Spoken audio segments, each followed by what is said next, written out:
প্রশ্ন এটা যে অনেক লোককে এভাবে দেখা যায় যখন আকা সাল্লাল্লাহু আলাইহি ওয়া আলিহি ওয়াসাল্লামের নাম মোবারক নেওয়া হয় তখন বলে থাকে তারা সাল্লাল্লাহু আলাইহি ওয়াসাল্লাম। কোন পদ্ধতি বৈধ এভাবে বলা সাল্লাল্লাহু আলাইহি ওয়া আলিহি ওয়াসাল্লাম, যেটা আমার কাছে সঠিক? তাই হুজুরের কাছে প্রশ্ন, কোন পদ্ধতি সঠিক, সাল্লাল্লাহু আলাইহি ওয়াসাল্লাম নাকি সাল্লাল্লাহু আলাইহি ওয়া আলিহি ওয়াসাল্লাম? দয়া করে এটা আমাকে জানাবেন। দুইটাই সঠিক। সাল্লাল্লাহু আলাইহি ওয়াসাল্লাম অর্থ তার উপর দুরূদ ও সালাম হোক, এবং সাল্লাল্লাহু আলাইহি ওয়া আলিহি ওয়াসাল্লাম অর্থাৎ তার উপর এবং তার আলের উপর দুরূদ ও সালাম হোক। ওয়া আলিহি বলাটা এক্ষেত্রে অধিক উত্তম।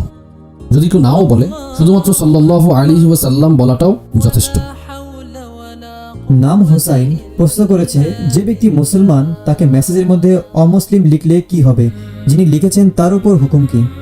মুসলমানকে মুসলমান না বলা ইচ্ছাকৃতভাবে যদি কেউ বলে, যদি গালি মনে করে বলে, তবে তো সেটা হারাম।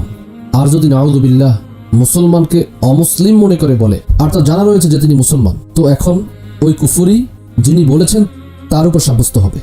মুহরিম নয় এমন কারো হাঁচির জবাবে ইয়ারহামুকাল্লাহ বললে জায়েজ হবে? বাহারের শরিয়ত পৃষ্ঠা নাম্বার 477, মাসআলা নাম্বার 5। কোনো মহিলার হাঁচি আসলো, যদি তিনি বৃদ্ধা হন তাহলে পুরুষ তার উত্তর দিবে, যদি যুবতী হয় তাহলে এমনভাবে উত্তর দিবে যাতে তিনি না শুনে। যদি পুরুষের হাঁচি আসে এবং মহিলা উত্তর দিল, যদি যুবতী হয় এর জবাব মনে মনে দিবে, আর যদি বৃদ্ধা হয় তাহলে এর জবাব উচ্চ আওয়াজে দিতে পারবে।